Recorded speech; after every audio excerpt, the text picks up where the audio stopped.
সোনালী আঁশ পাট বাংলাদেশের সমাজ, সংস্কৃতি, ঐতিহ্য ও গৌরবের অবিচ্ছেদ্য অংশ। টেকসই অর্থনৈতিক উন্নয়নের গুরুত্বপূর্ণ ভিত্তি এই পাট খাত। পাট একাধারে কৃষিপণ্য, আবার শিল্পজাত ও রপ্তানি পণ্য। সবকিছুর উপরে পাট প্রাকৃতিক, তন্তু ও পরিবেশ বান্ধব। একসময় বিশ্ববাজারে বাংলাদেশের পাট ও পাটজাত পণ্য ছিল অত্যন্ত সমাদৃত।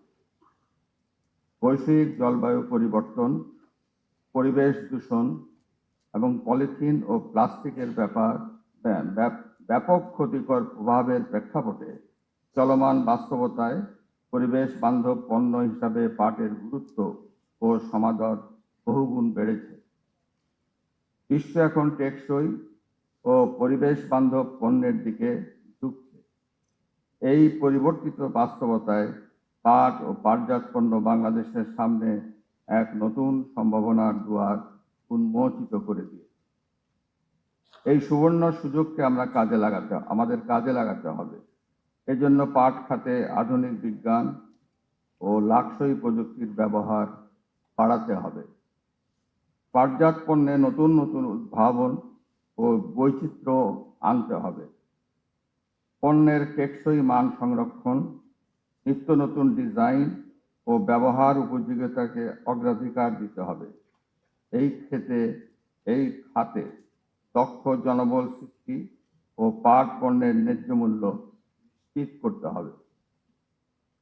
প্রিয় সুধীমণ্ডলী, করব কাজ, গড়ব দেশ নীতির ভিত্তিতে বিভিন্ন খাত ভিত্তিক কর্মসংস্থান সৃষ্টির পরিকল্পনা বাস্তবায়ন বর্তমান গণতান্ত্রিক সরকারের প্রথম ও প্রধান অগ্রাধিকার।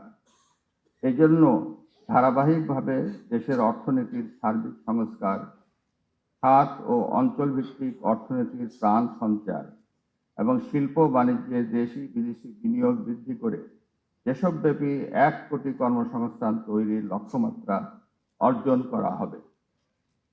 বর্তমান সরকার ইতিমধ্যে রুগ্ন, বন্ধ, পাটকল সহ বিভিন্ন শিল্প প্রতিষ্ঠান খুলে দিয়ে নতুন কর্মসংস্থান সৃষ্টির উদ্যোগ গ্রহণ করেছে। সরকার ইতিমধ্যে পাট খাতকে প্রযুক্তি সমৃদ্ধ ও আধুনিকীকরণ, গবেষণা সম্প্রসারণ, উচ্চ ফলনশীল জাতের পাট বীজ উদ্ভাবন, পাটের বহুমুখী ব্যবহারে নানান গুরুত্বপূর্ণ পদক্ষেপ নিয়েছে।